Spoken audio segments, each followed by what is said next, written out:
Bonjour et bienvenue sur PC Tutoriel. Je tiens à commencer cette vidéo par m'excuser pour ne pas avoir posté des vidéos récemment, mais je reviens fort cette fois-ci avec plus de nouveautés et de tutoriels. Nous allons plonger tout de suite au cœur du sujet aujourd'hui. Et comme le titre de la vidéo l'indique, j'ai aujourd'hui pour vous, mes chers abonnés, une alternative qu'on peut même appeler une copie gratuite et légale de Photoshop. En plus de ça, ça nécessite aucune installation, tout est en ligne. D'ailleurs, c'est ce que j'aime avec ce programme. Sans plus tarder, nous avons ici le site Photopea. Donc c'est photopea.com, comme vous pouvez le voir ici, donc photopea.com. Une fois sur le site, vous aurez cette interface très similaire à Photoshop pour ceux qui le connaissent, et pour ceux qui ne le connaissent pas, ne vous inquiétez pas, j'ai un petit tutoriel aujourd'hui pour vous. Je vais vous montrer comment ça marche et je vais vous donner les bases à travers cette vidéo. Alors, on va commencer d'ailleurs une fois sur ce site web, donc photopea.com. Vous allez cliquer sur New Project ou bien un nouveau projet. Donc le site est en anglais. Vous cliquez dessus, donc New Project. Cette nouvelle fenêtre va s'ouvrir, une interface très simple. Avec plein d'images. Je vais vous expliquer à quoi servent ces images. Alors, sur la gauche ici, nous avons New Project. Donc ça, c'est le nom de votre projet. Vous pouvez par exemple nommer votre projet. Moi, je vais lui donner le nom de PC Tutoriel. Ici, vous avez width. Donc width, c'est la largeur. Height, c'est la hauteur. Je laisse comme c'est pour le moment. Et le DPI, c'est la résolution par pouce. Donc vous laissez sur 72, c'est déjà bien. Background, c'est l'arrière-plan. Donc vous pouvez changer de couleur. White, black, transparent. Ou bien vous pouvez choisir une couleur ici. Moi, je vais laisser en blanc. Et là, cette partie ici, comme vous pouvez le voir, nous avons plusieurs options. Donc nous avons ici Social, Print, Photo, Screen, Mobile, Ads et 2N. En ce qui concerne Social, donc ça c'est les images qu'on peut créer pour social media ou bien pour les réseaux sociaux. Nous avons ici Facebook Page Cover, la photo de couverture de Facebook, Facebook les images partagées, Facebook pour un event, pour un groupe. Donc ici nous avons Instagram, Instagram Story, la photo de profil de YouTube, la photo de couverture de YouTube, la photo de profil de Twitter et la photo de couverture de Twitter. Si on clique sur Print, donc Print, ça va nous donner donc les différentes les pages standards. Par exemple, ici nous avons la page bien connue A4, A3, A5, B3, B4. Bref, vous allez choisir ce que vous voulez. Et si vous cliquez ici sur Photo, nous avons ici différentes tailles. Donc, si on pousse, IN, ça veut dire inches, on pousse. Donc vous pouvez choisir l'une parmi celles-ci si vous les voulez. Donc screen c'est par rapport à la taille de votre écran. Donc vous avez ici un écran VGA, XGA, écran HD, Full HD, 4K, Ultra HD et 2K. En ce qui concerne mobile, donc nous avons ici donc différentes tailles selon les téléphones. Donc nous avons les iPhones jusqu'à l'iPhone X, Samsung, S6, S8 Plus et même les tablettes. Ça c'est Ads. Ads c'est pour les publicités. Donc vous pouvez choisir différentes tailles parmi celles-ci. Et finalement nous avons donc les tailles carrées de N. Donc 16 x 16, 32 x 32, etc. Bref, c'est des tailles carrées. Ce qui nous intéresse, donc, c'est le social. Je clique dessus. Aujourd'hui, je vais créer avec vous la page de couverture de Facebook. Donc, je la sélectionne. Une fois la page de couverture de Facebook sélectionnée, vous pouvez voir ici que la taille des images ici a déjà changé vers une image plutôt horizontale. Nous avons ici différents choix, donc je vais voir ce que je vais choisir aujourd'hui. Par exemple, je choisis celle-ci. Je sélectionne cette image. Une fois que vous cliquez dessus, vous avez une nouvelle interface, très similaire à l'interface de Photoshop. J'ai ici sur la gauche les outils que je peux utiliser. Donc aujourd'hui, pour ce tutoriel, nous allons utiliser cet outil-là. qui est déjà sélectionné. Vous pouvez le voir grâce à ce carré un peu noirci. Et je vais utiliser cet outil-là, donc c'est l'outil texte. D'accord? Sur la droite, nous avons aussi cette interface qui nous montre les différents layers. En anglais, on les appelle layers. Donc ça, c'est le texte Hello World. J'ai ici le texte Hello World en premier plan. Juste en dessous, ici, What a Beautiful Day. J'ai ici donc What a Beautiful Day. Strip. Strip, ça c'est comme un effet. Et le background, c'est l'arrière-plan.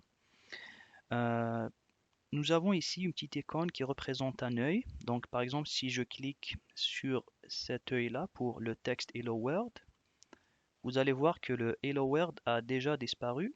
Si je reclique dessus, il va revenir. Donc ça consiste à cacher quelque chose. Si je clique ici sur cet effet, vous pouvez voir que l'effet de l'image a disparu. Si je clique dessus, nous allons voir l'effet qui est de retour. Pareil pour l'arrière-plan. Voilà, donc je pense que c'est les bases que vous devez savoir en ce qui concerne ça. Je vais commencer donc par la modification du texte. Je dois avoir ici l'outil sélectionné. C'est déjà le cas pour moi. Je double-clique sur le texte est sélectionné et je vais le remplacer par un texte, d'ailleurs par un proverbe français que j'ai ici. Ne remets pas au lendemain ce que tu peux faire le jour même. Je fais copier, donc je vais vers Photopea, je fais CTRL V, donc nous allons voir que le proverbe est déjà collé, mais on ne peut pas voir tout le proverbe.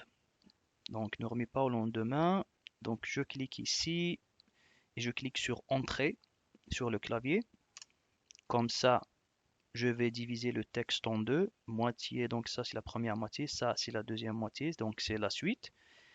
Je fais CTRL A pour sélectionner tout le texte, donc nous allons voir que le texte est sélectionné. Et je vais vers Size. Ici en haut, nous pouvons voir que la size ou bien la taille de mon texte est 134 pixels. Je clique sur cette petite flèche et je diminue la taille de mon texte. Donc j'aime bien ça.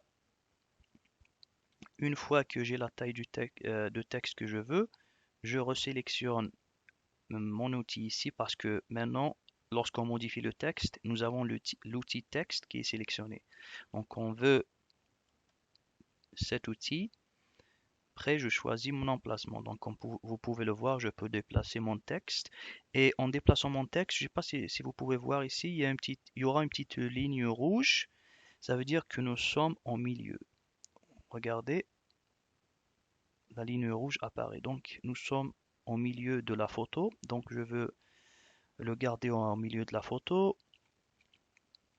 J'aime bien ça. Donc je vais double-cliquer sur le texte du dessous et je vais le changer vers PC tutoriel. Voilà. Et je resélectionne mon outil ici pour déplacer le texte. Donc même chose, je vais le laisser ici en bas à droite. Voilà. Donc j'aime bien cette photo. Par exemple, si je veux changer la photo de l'arrière-plan, je peux la changer vers n'importe quelle photo que je veux. Par exemple, si je veux la changer vers une photo que je vais importer, c'est très simple. Vous allez vers Google, vous allez rechercher une photo que vous voulez, vous faites un clic droit, enregistrer l'image sous, et je vais lui changer de nom, je vais faire forêt, Photopea, enregistrer. Voilà, vous pouvez voir que la photo a été déjà téléchargée. Je reviens vers Photopea, donc File. Donc je vais vers File, Open More, ou bien ici Open, ou bien le raccourci CTRL plus O. Et je vais sélectionner la photo que je voulais, Photopia, bien Forêt Photopia, ouvrir. J'ai ici la photo, mais tout a disparu. Nous pouvons constater, une fois que la photo a été chargée, nous allons avoir deux différents onglets ici. Donc ça, c'est Forêt Photopia, et ça, c'est ma première photo. Donc pour copier cette photo vers celle-ci, je vais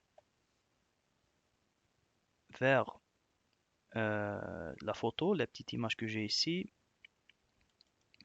et je clique sur CTRL, je laisse mon doigt sur CTRL et je clique une fois sur cette photo. Vous pouvez voir que nous avons ici un petit trait tout au long de la photo. Ça veut dire que la photo a été sélectionnée. Il ne reste plus qu'à faire copier. Donc CTRL C pour copier la photo qui a été déjà sélectionnée. Je vais vers ma première photo. Je clique sur coller. Je peux voir que ma photo a été ajoutée ici. Et vous pouvez voir d'ailleurs, layer 1, c'est la photo qui a été ajoutée. Très bien, donc pour modifier la taille de cette photo, nous pouvons, si vous n'avez pas donc cet outil ici, donc il faut cliquer euh, ici et cocher cette case-là. Transform Controls, elle doit être cochée. Sinon, vous pouvez juste la déplacer et non pas changer la taille. Donc, Transform Controls, comme vous pouvez le voir, je peux changer la taille, mais je peux déformer la photo. Pour ne pas déformer la photo, il faut laisser votre doigt sur le bouton Shift du clavier et nous pouvons constater que la photo va pas se déformer. Donc, je vais agrandir la photo. Voilà, comme arrière-plan. Très bien. J'aime ça.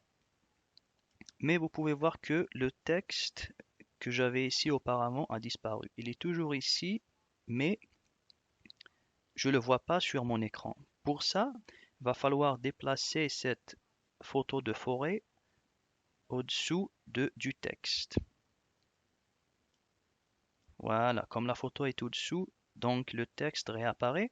Et je vais même la déplacer au-dessous de l'effet car j'aime bien cet effet. Très bien. Donc, je vais ajouter quelque chose pour ce texte.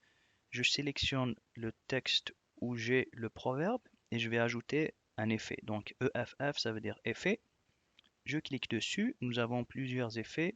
Aujourd'hui, nous allons utiliser juste un effet. Donc c'est Drop Shadow. Ça veut dire une ombre pour le texte. Je clique dessus.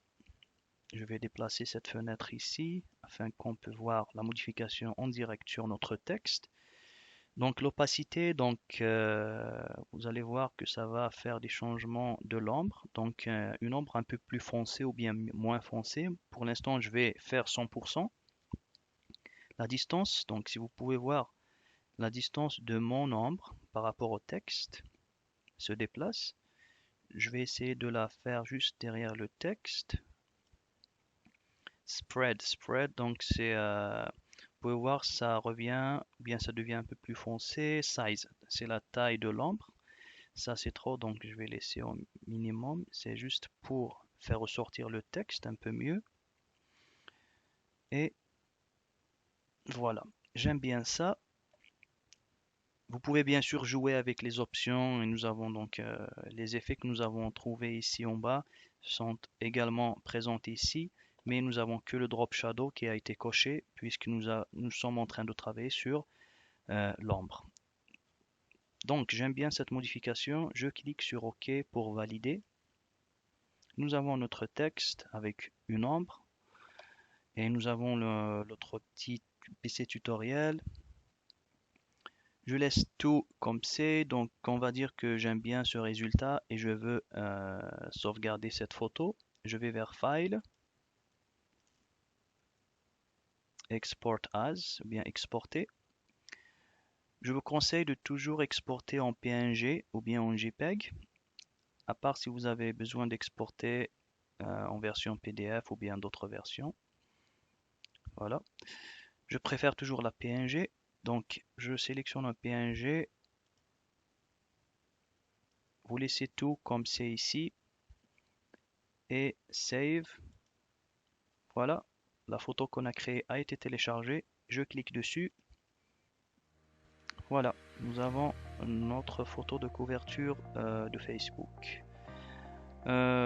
C'est tout pour aujourd'hui. J'espère que vous avez appris des choses grâce à mon tutoriel aujourd'hui. N'hésitez pas à me laisser des questions sur les commentaires. N'hésitez pas à vous abonner. Et si vous voulez plus de tutoriels en ce qui concerne ce site web, n'hésitez pas à me le demander. Je serai ravi de faire un nouveau tutoriel pour vous apprendre plus d'options, peut-être plus d'outils ici sur ce site web pour avoir plus bien pour en savoir davantage comment faire les modifications sur les photos. Je vous remercie d'avoir regardé, je vous dis à très bientôt et au revoir.